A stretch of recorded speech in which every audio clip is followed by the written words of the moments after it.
अस्सलाम वालेकुम दोस्तों, मैं हूं जुल्किफ़ल ख़ान और आप देख रहे हैं बिन अकबर ट्रैवल्स का यूट्यूब चैनल।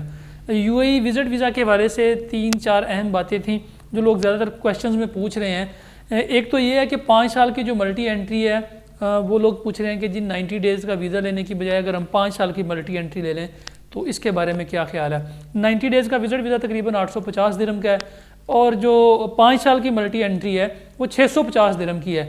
तो मेरे ख्याल में अगर आपने यूएई में जाके अपना वीज़ा कन्वर्ट नहीं करवाना, वर्क वीज़े में कन्वर्ट नहीं करवाना, या फिर आप वहाँ पे कोई अपॉर्चुनिटी देख रहे हैं, बिजनेस अपॉर्चुनिटी देख रहे हैं, तो आपके लिए 5 साल की मल्टी एंट्री बेस्ट है बजाय इसके कि आप 90 डेज़ का विजिट वीज़ा अप्लाई करें।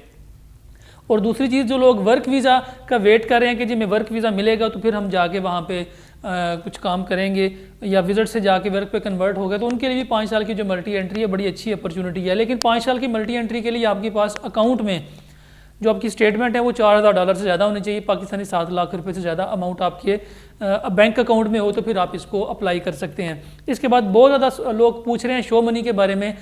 90 डेज़ का जो विजिट वीज़ा है उसके ऊपर शो मनी का पूछ रहे हैं। अगर 30 डेज़ का विजिट वीज़ा है तो उसके ऊपर नहीं पूछ रहे। मैंने आज भी वीडियो चढ़ाई थी, जो हमारे एक क्लाइंट है नौशाद, वो एयरपोर्ट पर जाकर उन्होंने वीडियो बनाई थी, मैंने शॉर्ट्स में डाली हुई है कि जो 30 डेज़ वाले हैं उनको शो मनी के बारे में पूछा नहीं जा रहा, लेकिन जो 90 डेज़ वाले हैं उनसे होटल बुकिंग पूछते हैं या फिर पूछते हैं आपने कहाँ जाके रहना है, क्योंकि 90 डेज़ में ज़रा स्टे आपका लंबा होता है। इसके अलावा दोस्त पूछ रहे हैं कि जी अबू धाबी का वीज़ा है, शारजा का वीज़ा है, दुबई का वीज़ा है, तो हम किसी और एयरपोर्ट पे लैंड कर सकते हैं? जी बिल्कुल, आप लैंड कर सकते हैं, किसी भी एयरपोर्ट के ऊपर आप लैंड कर सकते हैं। किसी भी एक स्टेट का वीज़ा तो आप दूसरी स्टेट में इजीली लैंड कर सकते हैं। सिर्फ शारजा और अबू धाबी के लिए आपको ICA की रजिस्ट्रेशन चाहिए होती है। और इसके अलावा लोग ओके टू बोर्ड का पूछ रहे हैं कि जी जाने वक्त और एयरलाइन और वापसी के वक्त दूसरी एयरलाइन है तो क्या हम ट्रैवल कर लेंगे? अगर आपका ट्रैवल एजेंट आपसे कहता है कि आप ट्रैवल एजेंट कर लेंगे और ओके टू बोर्ड आपका हो जाता है तो फिर भी आपके लिए कोई मसला नहीं है, आप इजीली उसके ऊपर ट्रैवल कर सकते हैं।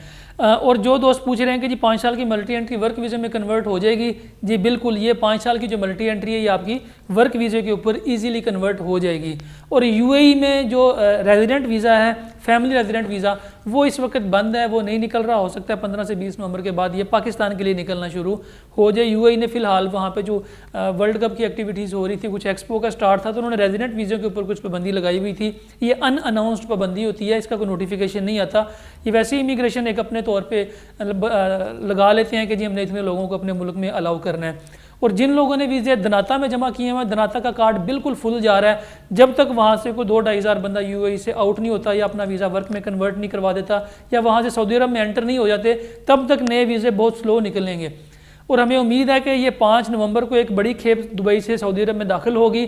जब वो लोग वहाँ से आउट हो जाएंगे तो फिर धनाता के सिस्टम में थोड़ा सा प्रेशर कम होगा और लोगों के वीज़े निकलना स्टार्ट होंगे। इस वक्त धनाता के अंदर जो वीज़े जमा है, हमारे भी वीज़े काफ़ी सारे जमा है जो कि स्लो है, प्रोसेस स्लो है, निकलने में टाइम लग रहा है। उम्मीद करता हूँ कि आज की वीडियो काफ़ी इन्फॉर्मेटिव हो कि आपके लिए। अपना और अपने साथ रहने वालों का खास ख्याल रखिएगा। इस चैनल का भी मुझे दें इजाज़त। अल्लाह हाफिज़।